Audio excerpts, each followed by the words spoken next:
رضی اللہ تعالیٰ عنہ فرماتے ہیں کہ جنگ کا موقع تھا تو سینکڑوں لوگ تھے جنگ کے اندر، تو فاقے کی کیفیت آ گئی، تو میرے پاس ایک ڈبہ تھا جس میں میں نے کھجوریں بند کی ہوئی تھی۔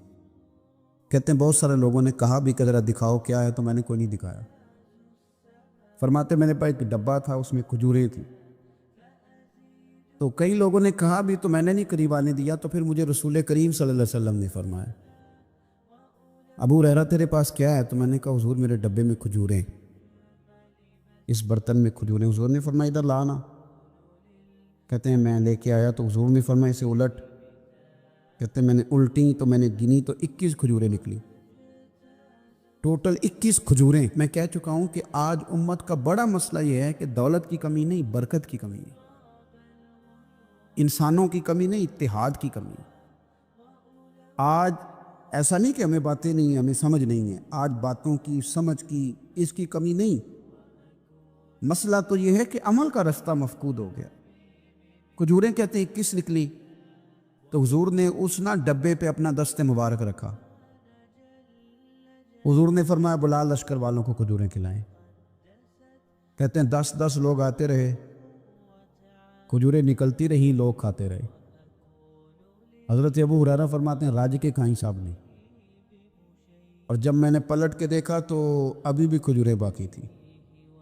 حضرت ابو ہریرہ رضی اللہ تعالیٰ عنہ فرماتے ہیں وہ 21 کھجوریں تھیں، اتنے سارے لوگ کھا گئے، تو میں ذرا پلٹ کے دیکھ رہا تھا کہ میرے ڈبے میں کیا رہ گیا، ٹفن میں کیا رہ گیا، پیچھے کیا بچا ہے۔ تو کہتے ہیں جب میری وہ کیفیت دیکھی نا بار بار دیکھنے کی، تو رسول کریم مسکرائے، اور حضور نے مسکرا کے فرمایا ابو ہریرہ پریشان نہ ہو، بس اسے کبھی الٹنا نہ، نکالتے رہنا اور کھاتے رہنا۔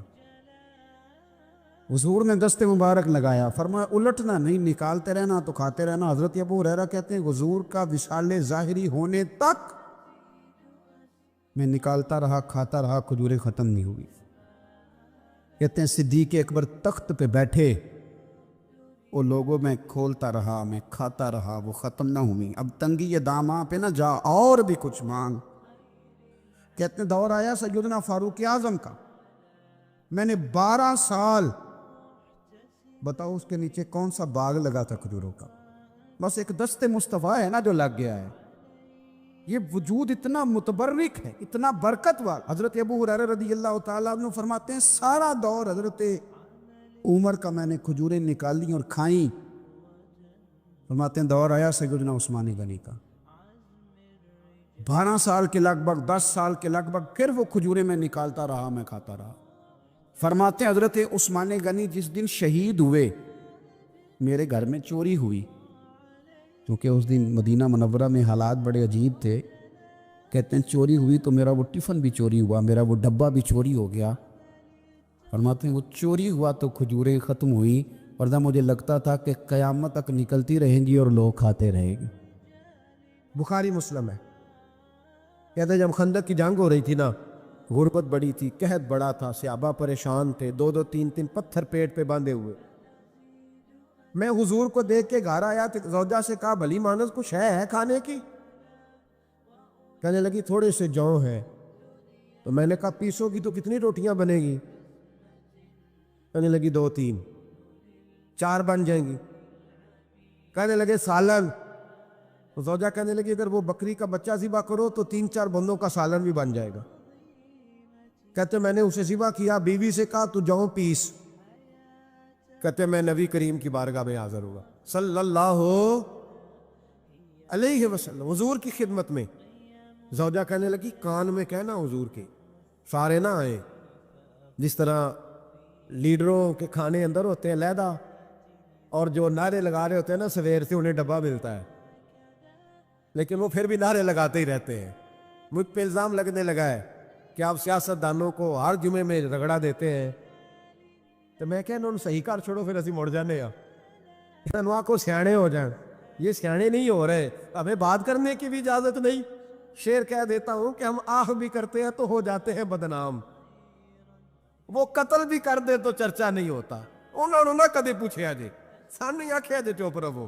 لیکن بھائی یہ اس ممبر کا تقاضا ہے، میرے امام اعظم کا فتویٰ ہے، جو عالمی حالات سے باخبر نہ ہو وہ جمعے کا خطبہ نہ دے، وہ جو رٹی رٹائی باتیں ہم سے نہیں ہوتی، اس لیے کہ جلال بادشاہی ہو یا جمہوری تماشا ہو، جدا ہو دین سیاست سے تو رہ جاتی ہے چنگیزی۔ حق بات انشاءاللہ ہو رہی ہے اور ہوتی رہے گی، اور بات صاف ستھری ہے۔ اگر کوئی بات ایسی ہوگی تو وہ بات اگر غوث پاک اپنے خطبہ جمعہ کے اندر کہہ سکتے ہیں کہ میں ظالموں کو حکمران نہیں بننے دوں گا، تو ہم تو ان کے نوکر ہیں نا، پھر ہم قادری کیسے ہوئے اگر غوث پاک کے طریقے پہ عمل ہی نہ کریں تو۔ اس لیے مہربانی کرے ہمیں کوئی شخص ایسا مشورہ نہ دے، بلکہ کئی دفعہ ظلم ہوتا ہے، جب کوئی مشورہ دیتا ہے تو اور تیز ہونوں دل کرتا ہے۔ اس لیے مہربانی کرے ایسی کوئی مشاورت نہ کرے، بالکل جو غلط بات کرے گا اس پہ ہم بولیں گے، اور آہستہ آہستہ نہیں، کھل کھلا کے بولیں گے، بالکل بولیں گے، اس لیے کہ اللہ نے زبان دی ہے، وہ کسی وڈیرے کے قدموں میں بیٹھنے کے لیے نہیں دی، وہ رسول اللہ کے ترانے پڑھنے کے لیے دی ہے۔ ترانے پڑھنے، اگر حضرت بلال رسیوں میں بند ہو کے اور ابو لہب اور عتبہ اتیبہ اور عبداللہ بن جدان اور امیہ بن خلف جیسے لوگوں کے بیچ کھڑے ہو کے کہہ سکتے ہیں نہیں، بات جو سچی ہے وہ کی جائے گی، تو ہم ممبر رسول پہ بیٹھ کے نہیں کہہ سکتے؟ اپنے بھی خفا مجھ سے ہے، بیگانے بھی ناخوش، میں زہر حلال کو کبھی کہہ نہ سکا کن، میں کہتا ہوں وہی بات سمجھتا ہوں جسے حق، نے ابلائے مسجد ہوں میں توحید کا فرزند۔ اس لیے کوئی شخص یہ نہ سمجھے، ہاں یہ بات علیحدہ ہے کہ ہمارا سیاسی ایجنڈا کوئی نہیں، ہمارا ایجنڈا رسول اللہ کی نوکری ہے صلی اللہ علیہ، سیاسی ایجنڈا کوئی نہیں۔ اللہ کے فضل کی محبت تو سیاست کا چلن چھوڑ دیا، ہم اگر عشق نہ کرتے تو حکومت کرتے، وہ بات علیحدہ ہے۔ بہرحال عام دام برسر مطلب، حضرت جابر بن عبداللہ رضی اللہ تعالیٰ عنہ کہتے ہیں زوجہ نے کہا کان میں کیا نام، میں نے کان میں جا کے کہا حضور 2-4 بندوں کی روٹی ہے، آ جائیں کھانا کھا لیں۔ وہ والا رنگ نہیں تھا نا کہ لیڈروں کا کھانا اور کارکنوں کا کھانا چلو اور گل کر لینی ہے، پیران دی یخنی تے روٹیاں پہ ہو کے کہندے حضرت جی بیمار نے تے مرید لنگر کھانے دے جی شفا ہے، تے میں کہا تو بھی کھا مار تینوں بھی شفا ہو جائے، تو اپنے لیے تے چوری پکائی اندر، یہ رنگ وہاں نہیں تھا۔ میرے نبی پاک سید عالم صلی اللہ تعالیٰ علیہ وسلم کے کان میں کہا حضور 4-5 بندوں کی روٹی ہے، حضور باہر نکلے خندق سے، باہر نکل کے فرمایا چلو بھئی سارے، جابر نے کھانا پکایا ہمارا۔ حضرت جابر کہتے ہیں میں نے دوڑ لگائی، گھر آ گیا، اور میں نے کہا تجھے تیری مار ہوئے، حضور تو 1000 سے زیادہ بندہ لے کے آ رہے، تو کہتی تو نے کہا نہیں تھا نبی پاک سے 4-5 بندوں کا ہے۔ حضرت جابر کی زوجہ کا عقیدہ سنو، کہنے لگے میں نے تو کان میں کہا تھا، دوسرے نے سنا بھی نہیں، وہ تو حضور نے کہا سارے چلو، تو کہتے ہیں زوجہ مجھے تسلی دینے لگی، کہنے لگی بس پھر جو نبی آ رہے ہیں وہ انتظام بھی کرائیں گے، جو آ رہے ہیں وہ انتظام بھی کرائیں گے۔ کیا کام مولانا حسن رضا نے قلم توڑ دیے، کہنے لگے آج جو عیب کسی پر نہیں کھلنے دیتے، آج جو عیب کسی پر نہیں کھلنے دیتے، ارے کب وہ چاہیں گے میری حشر میں رسوائی ہو، دل میں ہو یاد تیری کوچائے تنہائی ہو، پھر تو خلوت میں عجب انجمن آرائی ہو۔ کہتے حضور آئے 1000 سے زیادہ کا لشکر لے کے، اور مجھے فرمانے لگے روٹیاں نہ پکانا، پہلے آٹا میرے پاس لاؤ، اور چولہے سے کھانا نہ اتارنا، مجھے لے جاؤ۔ کہتے میں نے سالن بھی پیش کیا، روٹیاں بھی، حضور نے تھوڑا سا لواب دہن آٹے میں ڈال دیا، لواب دہن، تھوڑا سا لواب دہن ہنڈیا میں ڈال دیا، فرمایا اب نکالتے جاؤ اور کھاتے جاؤ، میرا جوتا ہو گیا اب نکالتے جاؤ۔ حضرت جابر بن عبداللہ کہتے ہیں 1400 بندے نے کھایا، ہمیں نہیں پتا روٹیاں کدھر سے آئی، اتنی برکت ہوئی پتہ نہیں کدھر سے آئی، سالن پتہ نہیں کدھر سے آیا۔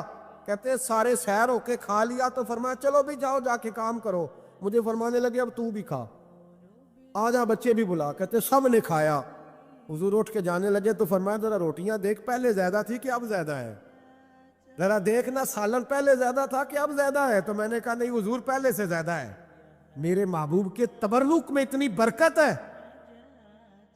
تو حضور کے وجود سے جو چیز لگ جائے تو اسے قیمتی نہیں سمجھتا، کہاں بیٹھ کے دین پڑھا ہے، یا ہمیں سمجھا لے یا پھر ہم تجھے سمجھائیں، صحیح تینوں سمجھائیے تو صحیح کر کے سمجھائیے، تو ان لوگوں کو گمراہ کرتے ہو، اتنا غلط نظریہ، اس قدر غلط ہو۔ میں نا غار ثور پہ چڑھنے لگا تو مجھے وہاں ایک نیچے صاحب مل گئے, کہنے لگے اتنے کی لین چلے ہو.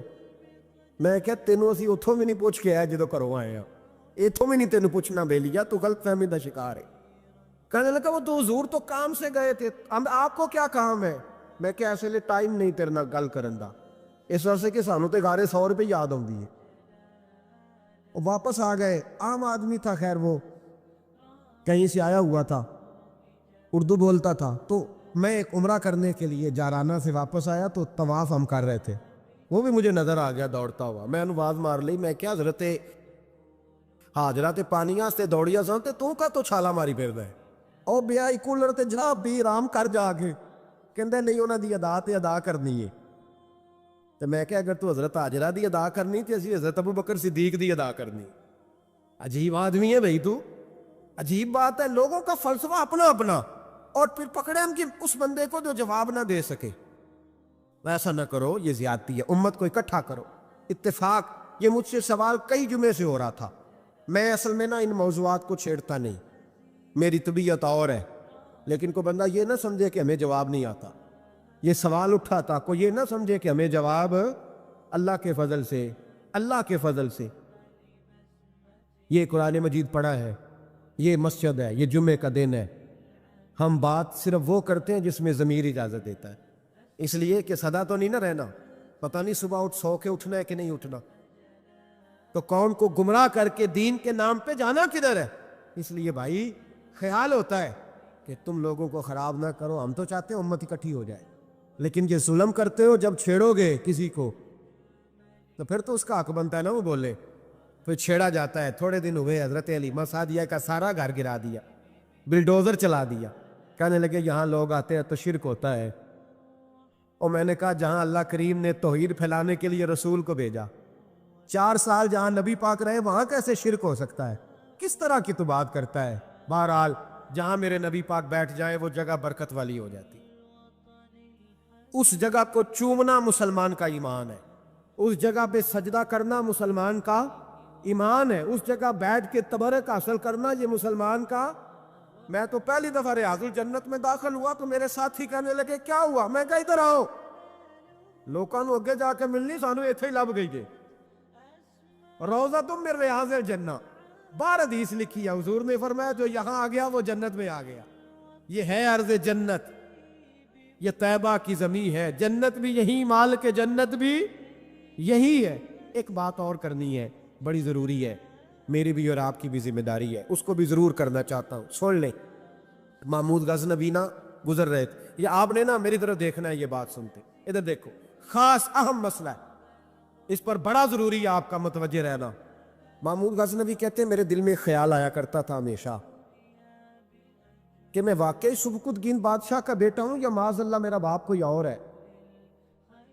اور ایک خیال مجھے آتا تھا کہ قیامت واقعی قائم ہوگی, شک رہتا. اور تیسرا میرے دل میں خیال آتا تھا کہ یہ مولوی بیچارے کمزور سے ہوتے ہیں, تو حدیث پاک میں آتا ہے کہ علماء نبیوں کے وارث ہیں. تو یہ واقعی حدیث سچی ہے یا مولویوں نے اپنی شان کے لیے بنا لی ہے؟ کہتے شک تھے 3, میں کہتا نہیں تھا کسی سے, پر دل میں رہتے تھے. تو ایک دن میں ہندوستان کی ایک گلی سے گزر رہا تھا, تو دین کا ایک طالب علم نے ایک کونے میں بیٹھ کے, تھڑے پہ پھٹے پہ بیٹھ کے نا سبق یاد کر رہا تھا. اسے جب سبق بھول جاتا نا, تو ایک ہندو کھتری کی دکان تھی, اس کے اندر چراغ جل رہا تھا اور ایک چھوٹا سا روشن دان تھا, اینٹ نکلی ہوئی تھی, وہاں سے نا ایک کرن باہر آ رہی تھی روشنی کی. تو وہ طالب علم جب سبق بھول جاتا تو کتاب